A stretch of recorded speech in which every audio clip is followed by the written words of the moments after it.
Hi, folks. Steve Urban here from the Riderflex Podcast. Today's episode is proudly sponsored by two companies I'm deeply involved with.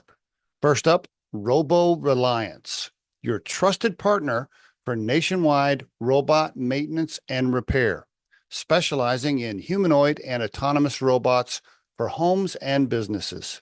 Visit roboreliance.com to learn more. And for all your home maintenance needs, there's Cura Home Maintenance of Colorado. From air duct cleaning to dryer vent cleaning to gutter cleanouts and much more. Check them out at curahomeservices.com. And finally, don't forget about the two books we've published in the Riderflex Guide series.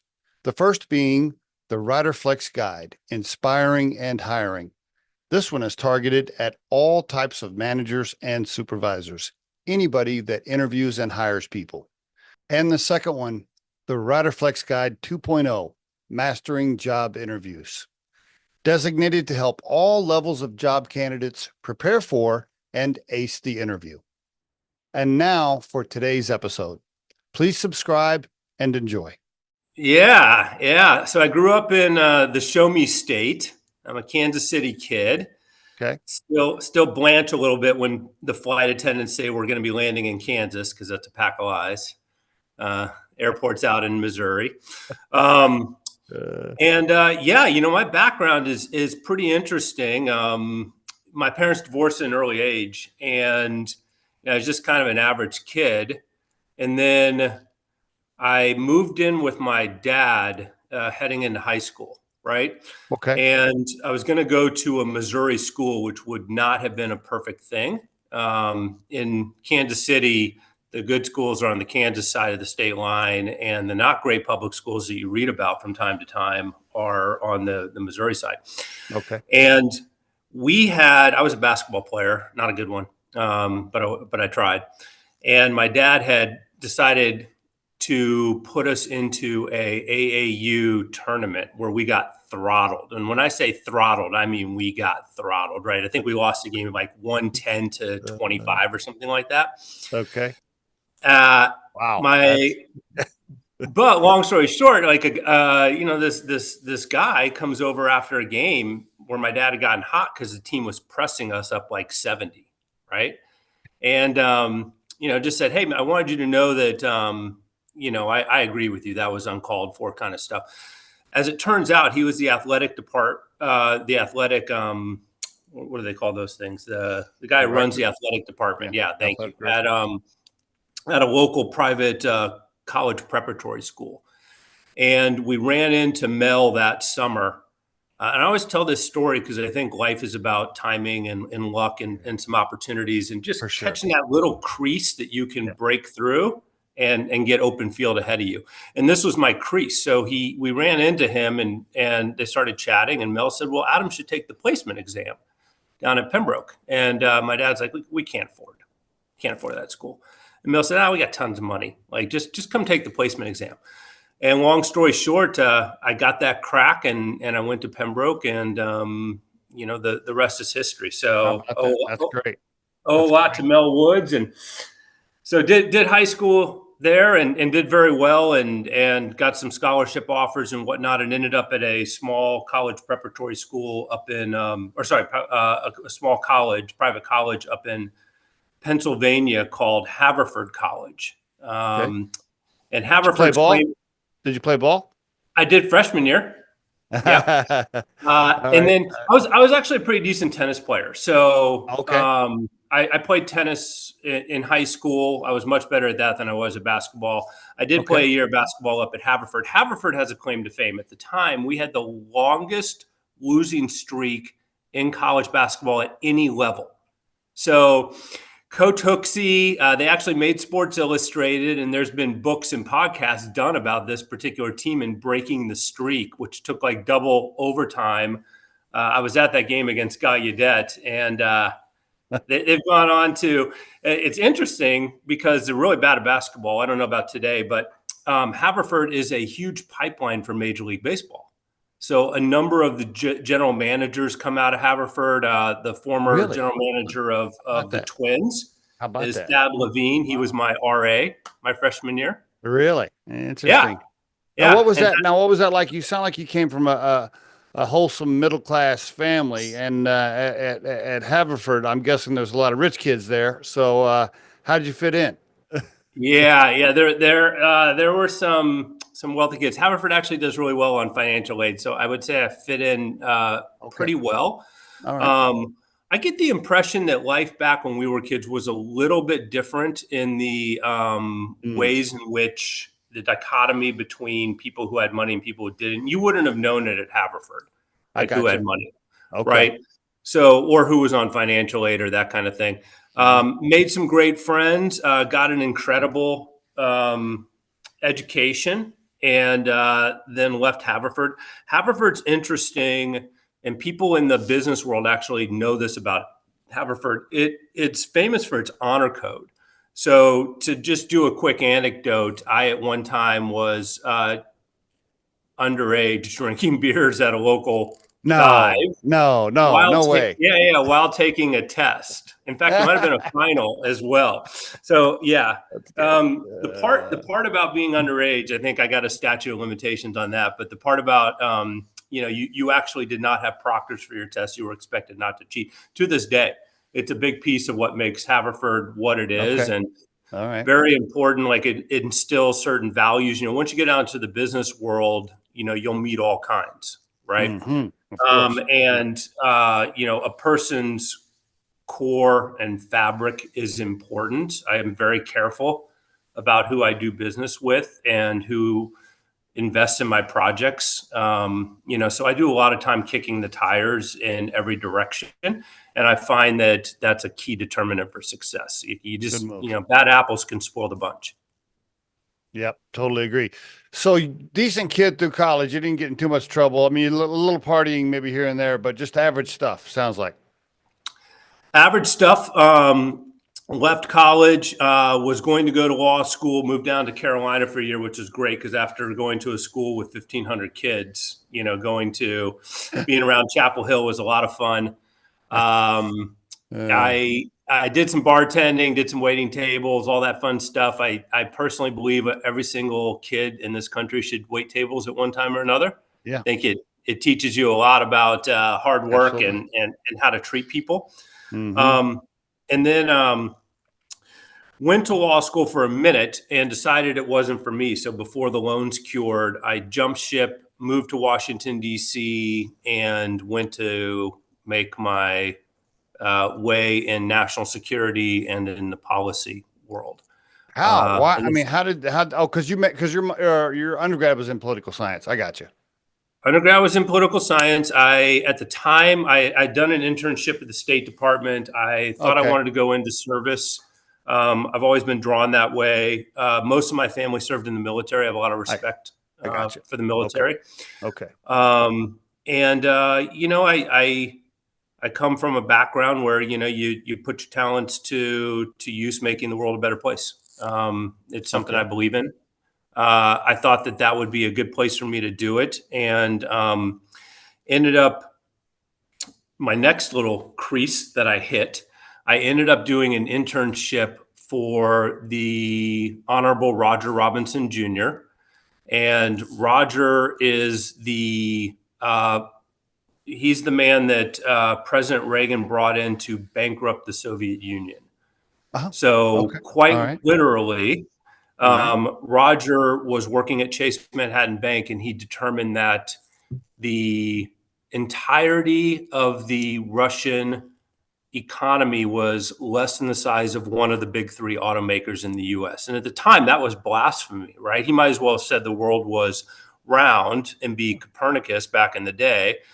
Yeah. He was a heretic because at the time you had all these Scientologists who were, I said that wrong. What was the word they called the Soviet, the people who studied the Soviet Union? Anyway, Uh, all these people were like, this is the great model, mm, and mm, this is socialism. It's fantastic, and this is a world power.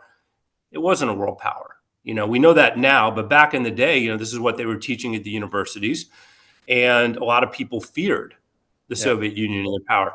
And so when he wrote a article in the Wall Street Journal, President Reagan had him flown down the next day and said, what can we do to apply economic pressure?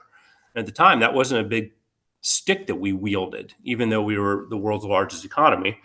And so Roger was literally brought in as Senior Director of International Economic Affairs, and he worked with a subgroup within the Reagan administration to put tremendous pressure. We all know about Star Wars. That was the big one that people are familiar with.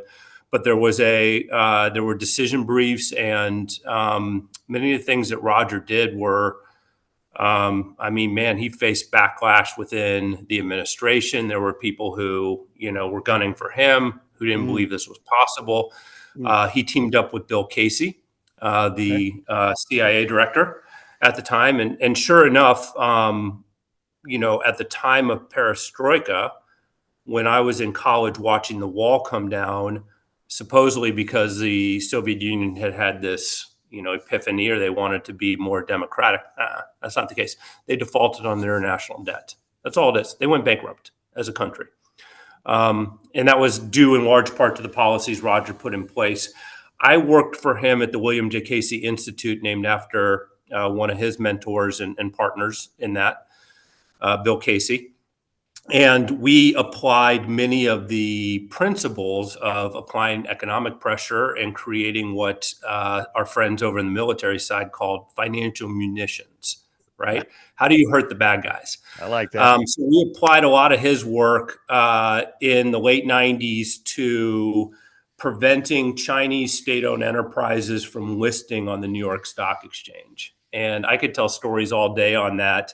I won't name names. I watched, we were taken into a room with no cameras at one of the largest investment banks in the world. And effectively, they tried to bribe Roger to back off.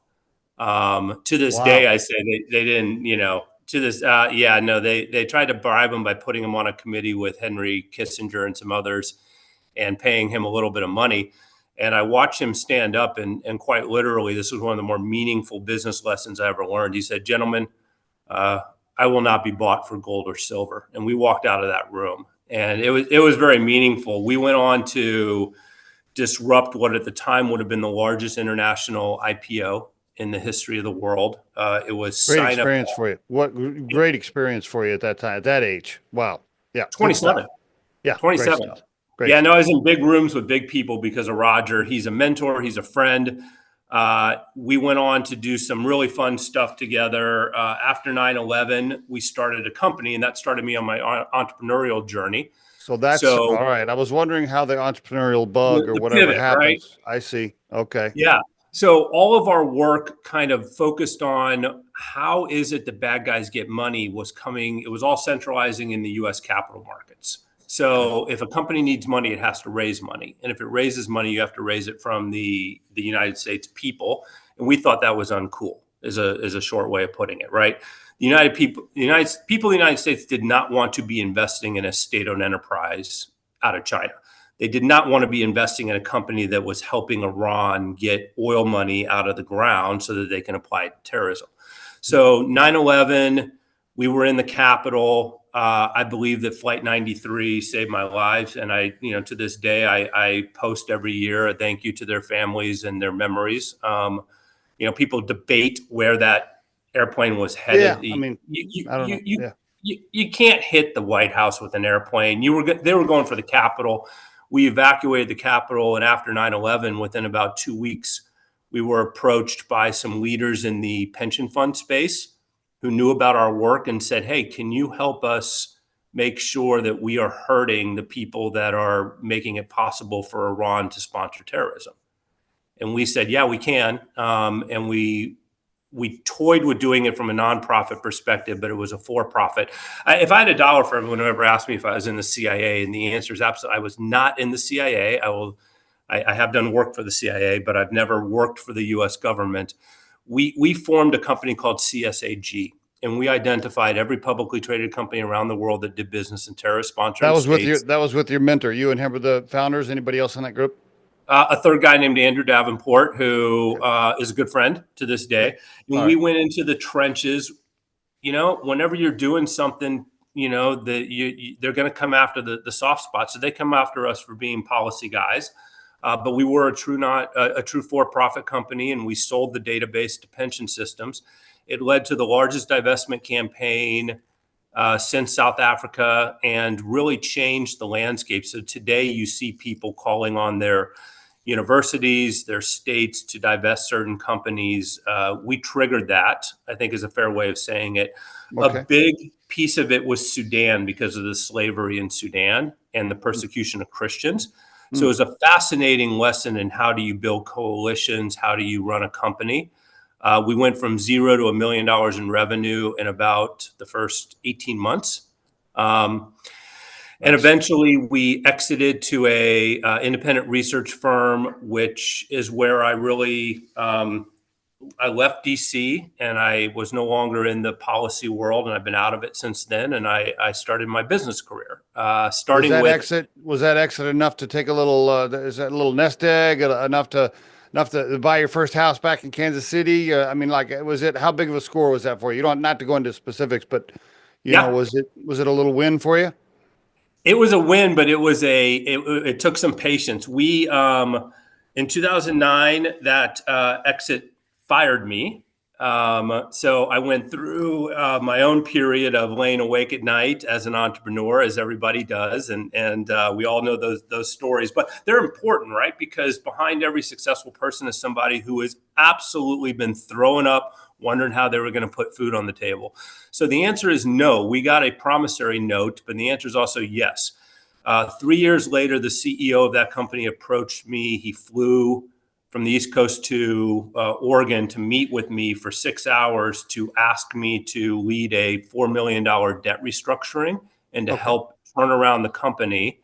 And that was one of the more important business deals of my life, because I traded it for him bringing on board a real sales and marketing guy who could actually generate revenue. Because I said, I'm not going to do this if all you're going to do is the same thing and hope for a different outcome, right? You have to have a plan. So we brought John on board.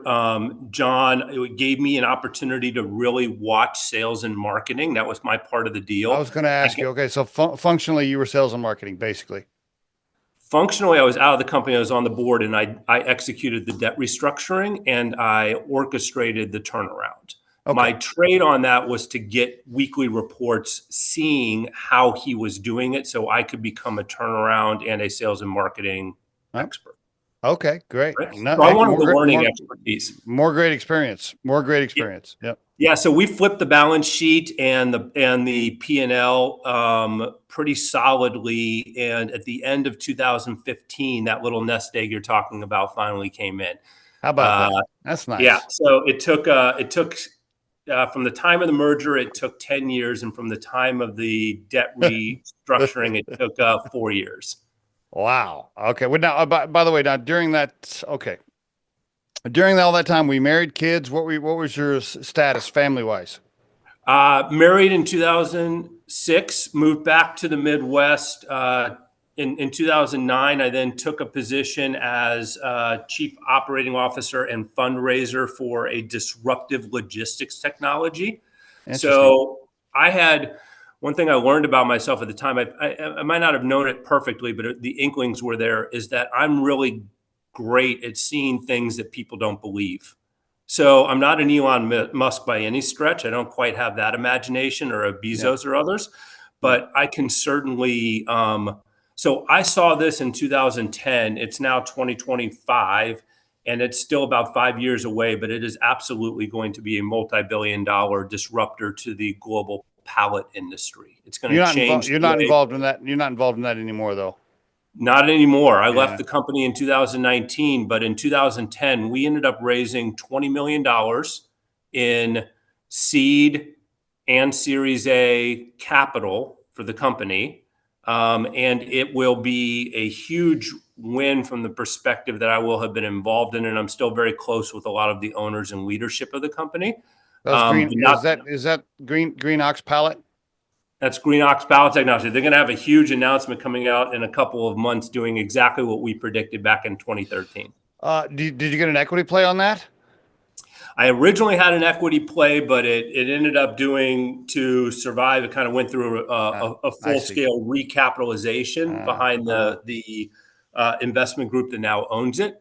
So I no, got you. regrettably, I don't have a golden Did parachute. you exit when the PE firm bought it? I did not. It was on its last legs, and it was basically just a complete shutdown of the original cap table and keeping it open. The PE firm that bought it was owed a lot of money, so there was a lot of debt financing along the trail, and they effectively Is that when you exited out of the company when that transaction happened? Kind of. Yeah. I went to I put it this way. I went to the owner, who I consider to be a very close friend of mine, and someone I respect very much. And I explained to him that I thought that I had hit my peak of Okay. learning and of Yeah. offering Gotcha. value. And more importantly, he needed to take it down to the studs and give it another 5 years. And Okay. so it was a amicable walk away. And I went on and started this chapter of my life, which gets us to where we are today.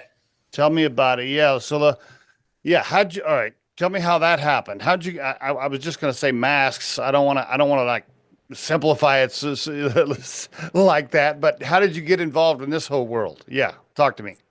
Yeah, so you found me through masks, but I actually own a couple parts of a couple different companies. Okay. Let's talk And about it. Yeah. Go for it. yeah, so in 2019, when I left Green Ox, I sat down with my wife, and we Same really wife? spent Same same wife? same wife, same kids. All right, Yeah, man. Great. Good for you. only ones I know. Can I plug them? My daughter's incredible. Go for it.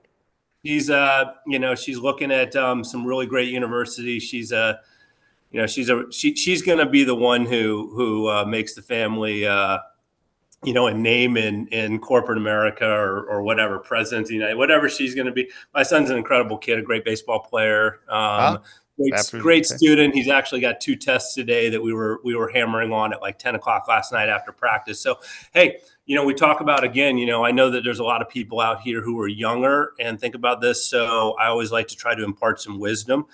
This, you're a hustler. I'm a hustler. You learn that work ethic. You learn to love the practice, love the work. You put in the hours, and then when it's showtime, you knock it out of the park, right? I mean, it's not all about podcasts and fancy dinners or important meetings. It's about the grunt work you're doing at 8 o'clock at night. I have no patience for laziness. I always tell my friends, I was like, I'm not prejudiced against any race or religion or sex, but I'm prejudiced against lazy people. You and me both. It's funny. You asked me earlier about the kids with the gold spoon. I wouldn't last 10 minutes as a trust fund baby. Like, I wouldn't know what to do with myself. I love to work. Look. Even on this, I got my sleeves rolled up. Right? Like, I mean, that's who I am. I mean, Totally. I was never the smartest guy in the room. I have Me either. Yeah. always been the hardest worker. And when people ask me what my secret sauce is, my answer is very simply that I will outwork anybody. That's all. Hustle number one. Yeah, I got to hustle. Okay, I got you off track. So So tell me what you're involved in. I got you off track there a little bit. Tell me which company you want to tell us about first. Go for it. So I'm going to start with AP Works, which is my personal investment company. Okay. It's like a micro seed fund, if you will. And oftentimes I'll either take small positions, usually structured as loans, and I take equity positions, but then I make a 2-year commitment. So I'm only working with companies that I absolutely believe in the product and in the people. Back to that tire kicking. What's your average investment on that? Oh, startup capital between 50 and 100 and a quarter. Okay. All right. Yeah. So just enough to get them to accretive, right? I like to get to revenue very quickly. The mask company that you mentioned is an aberration to the model, but I think a good one. And so I own parts of a couple different companies through that. I'm actually starting to talk to investors about bringing on a partner in that, and then eventually turning it into an actual VC where we raise money and nice. Yeah. Because we're seeing good returns on that, right? That's great. So the model's interesting. So I started piecing that together because I sat down with my wife, and at this stage in my career, it's a little difficult to envision going into corporate America. They're not looking for guys in their 50s who, are career turner. I mean, I can do anything. I'm not. I'll sit there all day and toe the party line kind of guy. Uh, I had an old so buddy. I had an old mentor of mine. He told me one time, I think I was still in my 30s and I'm 57 now, but I was in my 30s and he told me one time, he's like, Steve, he's like, let me tell you something. After you turn 55, nobody gives a shit.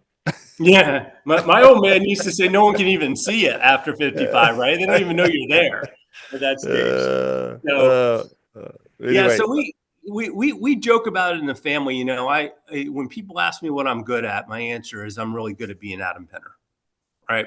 I mean, I'm darn good at it, and I can't exactly explain what the special sauce or the magic is or how I do what I do, but I've learned to pick them. I can see them. The partnership is really important, and I take really big swings. I don't believe I do believe in working hard. I don't believe in working hard I don't get the whole restaurant thing. Like, you're working your absolute tail off to try to make a couple uh, grand a month, or maybe yeah. 10 grand a month if you have a really It good month. sounds it So sounds cool when you're sitting at the bar with your buddies on a Friday and you look around, you're like, oh, it'd be so cool to own this bar. And then you're like, yeah, not really.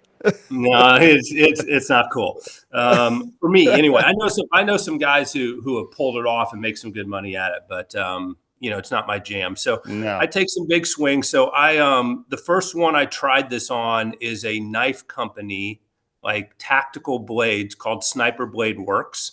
Okay. And Sniper, and again, this is being Adam Penner. What did I do? I looked around earlier this year and I said to myself, we got to redo this thing. Like, we got to take it down to the studs and rebuild it. So I brought on a COO out of Kansas City. The company's originally from Kansas City. We executed a move back home where the designer is, and we're doing a $500,000 raise right now. I was just in Kansas City at a fundraising event on Friday night with, it's really big in the hunting community and others, and it's Ah, probably, I it's see. probably maybe 6 months to a year away from being Okay. 10x scale, because Wow. we're only Did AP, your AP investments company put money into or no? We originally put money in it. We structured it as a startup loan, and Okay. your folks will love this. I'm one of the few people in the world who's ever pulled off a 1% top 1% Kickstarter. So we sold $120,000 worth of knives before we ever made one. And what I makes love that that. story, oh, I love it too. What makes it even more amazing is you cannot advertise tactical knives on Google, Facebook, and other internet platforms. So I your didn't know that. primary Did way not of, know that. they Yeah. consider it equivalent to ammunition or guns or Interesting. Didn't know that. weed Okay. or whatever it Wow. might be, How right? about that? Okay. So yeah, we did really well with Sniper. We completed our first inventory turn in 12 months. We paid back all the original investors, one of which was the owner of Green Ox. So, keep those relationships strong. He Oh lent yeah. me Great. Yeah. yeah, he lent us some startup capital to go along with some that I put in there. And I'm now one of the two largest shareholders in the company, and now we're going to divest a little bit to bring on some heavy hitters in Kansas City. We want to get some personalities. We really have an interesting opportunity there. It's not every day you build a platform that could go to 10 or $20 million, and this one can pretty easily.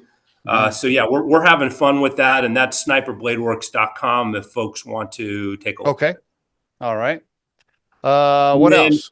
Yep. Yep. And then we took a position in the mask company that you're talking about. So this was the one that didn't fit the model as well, but I was learning at the Okay. time. And this is a pre-revenue medical device, and there was my mistake, right? I said I wanted a creative, and it wasn't. And I learned a lot about the medical device. Now, that being said, it's $1 billion technology, so we did take a really big swing at this, and Super secret, patented, trademarked, whatever. whole nine yards. You can't find very much on it on the website on Okay. the web. Okay. We did go public earlier this year. We are exiting at this point. We are talking to a number of strategics who have the resources and the manufacturing ability to take this. When you say exiting, you mean AP is going to exit. You're gonna cash out and you're done. No, I mean, the company has decided to sell the technology Ah, to a strategic or a peg. I see. I see. I So, see. I got so you. if it's to a PE group, Nope. someone's going to buy it for an amount of money, looking to 10x it over the next couple of years by bringing Okay. it to market. And Right. if it's to a strategic, then they're going to look to disrupt the PPE space. So technically what we've created here, I'll just give a quick pitch on it. The inventor invented during COVID. Actually, I'll tell the backstory because it's fun. During COVID, I get a call from an old attorney, and he leaves a message, and I'm like, oh man, I must have messed up some relationship he introduced me to, because I wasn't working after Green Ox at this point, and it was Saturday night, and this guy doesn't talk very much. He left me a minute and a half things. I listened to it. Next day, I kind of think about it. I talk with my wife, who's in healthcare, and we talk through it a little bit, and I learn a little bit more. Long story short, I called my patent attorney on the Sunday of Memorial Day weekend, and she's like, Adam, we got to get this on the phone. So, and we got to get this patented. The inventor invented a way to harness UVC, which is known to kill viruses, at the point of breath, such that you could trap virus and kill it before it enters the body or exits the body. So it's an all-in-one mask and face visor that seals, right? But it doesn't seal in a way that you can't breathe. It has breathing holes that come up through here, and it is incredible. We proved killing virus within 18 months. We had the patent filed within 3 weeks. We beat 2 Fortune 500 companies to the patent. We know that for a fact.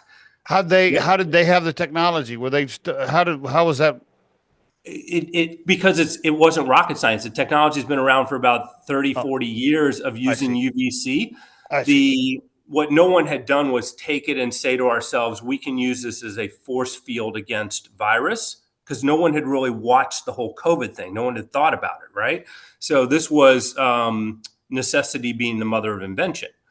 So we beat a couple of Fortune 500s. We then raised capital for the company. So AP Works took a position in exchange for sweat in this case. And then the three of us threw money in for the patents, and then we raised capital. So we did an initial $1 million raise to take us through the first couple years. We then won an advanced industries grant in Colorado because it's a Denver-based company. And we won $250,000. And then we did a secondary raise of another $1 million. So we've only got about $2 million into this, which is important because the average medical device takes 6 years and 30 million. So we're in at 4 years and 2.5 million. So think about that. So if people are wondering, can I pull off some miracles? I said, I'm good at being Adam Penner. That's a miracle right there, right? It's not walking on water, but it's. So are you a deal maker? Are you you're not I guess you are kind of a turnaround. Are you a turnaround guy, deal maker, an M&A guy, an investor, a CEO, an operator, all the above? All the above. Like quite literally. So, I mean, right now I'm running M&A to exit the MaskZero technology, right? But I'm also running the investment banking side of it because we can't get an investment bank. I left out the finance guy. Guy. Well, Randy's the better finance guy. He's my business partner at MaskZero. But yes, on a day-to-day basis, let me walk you through some things. Let me give you a typical day in the life of Adam Penner. How about that? All right, go for it. So 8:00 this morning, I'm on with the new team in Kansas City on the knife deal, right? We just circulated the deck yesterday that we're raising $500,000 on. And Friday night, I was in Kansas City to pitch that. Thursday night, I was in Denver to meet with all the investors in MaskZero to tell them, hey, we are going to exit this. We are one of the 10 startups that make it, not one of the 8 that fail, because this was worth 0 4 years ago, and I've turned it into being worth $10, $20 million, maybe 30. Who knows what the number is on this? I mean, it's a valuable technology with 18 years left on the patent. How many people on the cap table for MaskZero? How many people are you having to manage? 10. Oh, okay. All right. Yeah, no, we kept it. It's friends and family with, and we haven't had any professional financiers on that. Now, I do believe that there's a decent chance that people are going to watch this, and I'll hear from some VCs and I'll hear from private equity groups, because there's going to be someone out there who says, why would you sell it to 3M for 10, 15 million when we could keep it for 2 years and sell it for 100 million? And that's true. right? We've had these discussions internally around how do we do that. A big piece of this is that we have two companies with my Denver partners. One is a new AI startup, which is AI as a service. And we have a regenerative AI technology that he's invented that we're working on productizing. So I was meeting around the product development side of that with our beta client out in Denver on Thursday. And then, of course, I've got the podcast here where I'm pitching everything. And tomorrow I'm having an important meeting with somebody to become my capital partner in AP Works. But the most important thing I'm doing is last night from 7 to 9 West Coast time, I was doing two things. One is my son was at baseball and I was sitting at Chipotle having dinner and working through the final prospectus to sell MaskZero. So 19 pages I wrote on this, Steve, for anybody who wants to read it. It's a fascinating read. It tells the whole story. So I'm everything. And I also took out the garbage yesterday. Adam, do you ever just sit on the couch and relax for 5 minutes? I watch a little football every now and then, Steve. Not a ton, but I watch a little football. Now, is your wife like my wife? Because my wife will be like, "Will you just sit down? Will you just stop? Will you just stop?" And I have a hard time stopping. When I do stop, I just fall asleep. I do too. You know what's interesting is that I will not be heading day-to-day operations for either company starting January 1st. Okay. And so I'm actually going to take all of January and decompress for a minute. I do a lot of hiking. Might be good. Yeah, I think it's good. I do a lot of hiking. I mean, obviously we've got some balls in the air and some financings and M&A activity going on. So I'll be paying attention, but this is important out there. Again, I don't know who your audience is. If you get some young entrepreneurs, I'm really, really a big proponent of mental health for entrepreneurs. Critical. Yeah, it is. It really is important. So you see a lot of this on LinkedIn, people talking about this. If you're not meditating, figure out a way to do it, whether you're meditating is walking or going for a run or going for a hike or sitting down, yoga style, whatever it might be. If you're not reading, then you're not in turning off from 9 to 10:30 at night before you hit, or some kids are going to bed at midnight, whatever it is. If you're not building that time period, and if you're not watching your intake, what you're eating, what you're drinking and moderating, right? You're going to burn. You really are as an entrepreneur. And something hit me a couple months ago when I read about a very successful entrepreneur who committed suicide. And this is a big piece of where I want to go in the future. I was talking to my alma mater about teaching some classes, not on entrepreneurship, but on how to be, strong of mind and body as you go through this, because it's a war, right? It's a war. So I think that's important. Sorry to go on a soapbox there for a moment, but I hope maybe that connects with somebody. I think entrepreneurs suffer from a very similar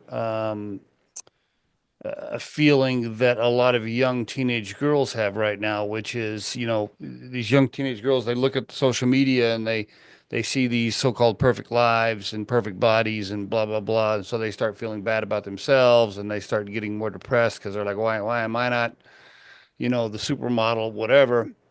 I think aspiring entrepreneurs and early entrepreneurs it's similar for them in a lot of ways because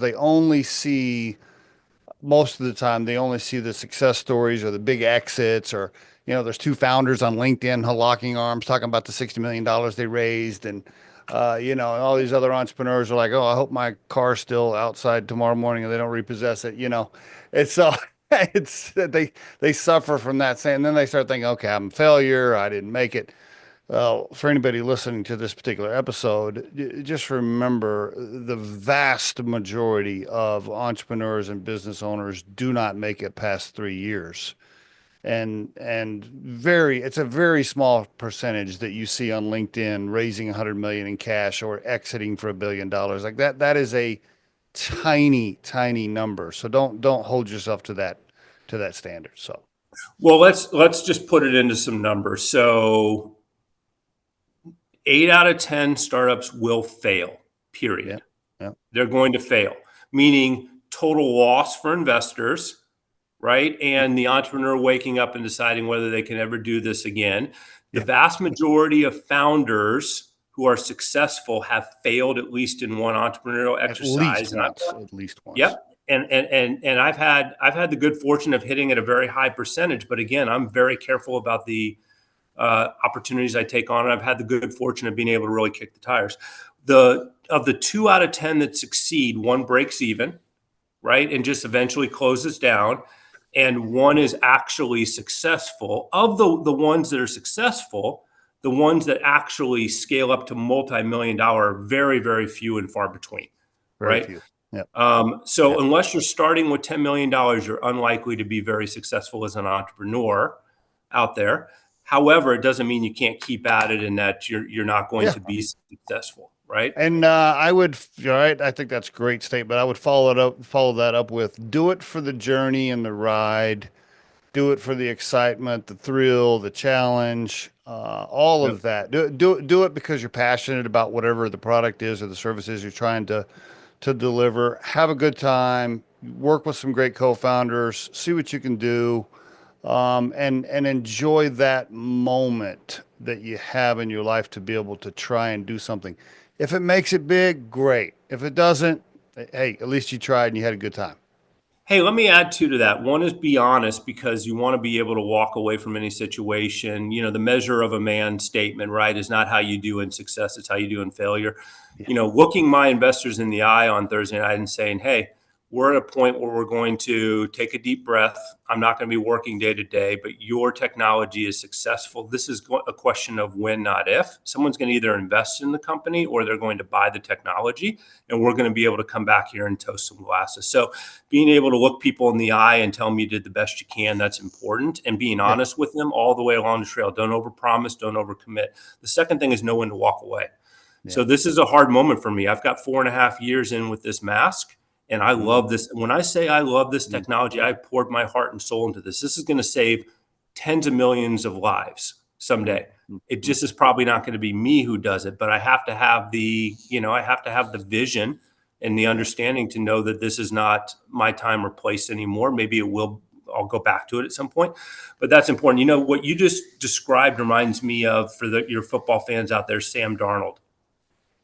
Think about he's the quarterback for the Minnesota Vikings. So he Oh, gets drafted very high for the Jets, right? Flames out, gets a chance down in Carolina, flames out, having a world-class opportunity the third time around up in Minnesota, having a huge season. He's going to get a payday. That's not unlike an entrepreneur, that's right? true. That's Got a true. couple that you failed, and then you get an opportunity, and you just Yep. go after it again, and you hope you get the right one. Yep. So right now, you're gonna wind up the season and then take January. You're gonna take January off, finish some M&A activity, but you're gonna relax, catch your breath for a bit in January. Yeah. Are you gonna continue with investments with AP with what you're doing? You're gonna in February, you're gonna start looking at stuff again? I mean, that's a potential divorce court answer. I got to be real careful about that in case my wife watches this. Um, the the AP works model, the AP model works. So I've tuned it. I know it. If I have some investment discussions I'm having with people to come in and take a piece of it that would allow me to take on additional projects. I'm a 0 to 1 guy. So I now understand how this works. I think in order to do it, I would need more capital Can are to do you? so. I see. Okay. Um, and Have then you thought about working for a fund? Of course, like you said, being an employee now you'd probably rather stick needles in your eyeballs. I think that I'm actually having some conversations with people around doing something that's steadier for a minute, and even it can still be entrepreneurial. You know, a lot of these companies don't have entrepreneurs in residence. They don't know the first thing about how to That's true. attack an idea that is new or requires some innovation and some risk. So I'm being thoughtful around all of this. Here's the thing, Steve. The gosh, I'm going to get a little bit spiritual here on this, but It's all good. I have found that the universe will get you to where you need to go if you give it some time and a little bit of direction. If you talk to it a little bit and tell it where you think you're going to be. Where I think I should be, and I've had these conversations, is I would love to keep doing this, but I really want to start to pivoting into teaching, maybe running a Yeah. garage, an innovation lab type of thing going forward. So whether that's at the corporate side or not. And then there's part of me who knows that AP Works is going to work. It's never going to be my full 9 to 5. Okay. Right. Yeah. Yeah. Gotcha. So it's going to be Gotcha. me helping entrepreneurs launch their companies versus like the Mask one turned into a 4.5 year I mean, passion you play. would be, I'm just, thinking out loud, you'd be great at like Techstars or something like that. Just, Yeah. Yeah. Y uh, incubator kind of thing. yeah, yeah, Yeah. No, no, absolutely. I'd love it. Hey, look, whoever's listening out there, I'm a free agent. Give me a call. Yeah. Right. I mean, I think Yeah. it'd be great. It's right up your alley for sure. Right up your alley. Any departing words of wisdom for the aspiring entrepreneurs? You've given a lot of advice already, but any last words? Yeah. I will. I'm going to say this again. You don't get your health back. No one's going to remember what you did from 7 to 10 o'clock 10 years from now, unless it's your kids, right? So you only get one shot at your relationships. You only get one shot at your health. So maintain it. There is So true. no business, there's no amount of money that's worth that trade off. So don't kill yourself doing all of this, seriously. Yeah, I agree. And if you ever need someone to talk to, find me on LinkedIn, and I'm happy chatting. There's people like Steve out here who are great at responding to LinkedIn's emails, et cetera. There's a lot of folks out there that if you just want to bounce some ideas, there's people who will listen to you for an hour and be happy to grab a virtual cup of coffee. Adam Penner's on LinkedIn, by the way. You can find him there. And if there's a bunch of Adam Penners out there, just look for the one in Portland, Oregon. And Well, that's a and guy. look for the one with one N. That makes it easier as well. That's right. Adam, thank Yeah. you, sir, for being on the show. I really appreciate it, man. Hey, Steve, I really appreciate it. This has been really cool. I appreciate what you do. I love your show. And I think Thank you're you. giving a great platform to a lot of people. That means a lot. So thank you for having me. You bet, man. Thank you.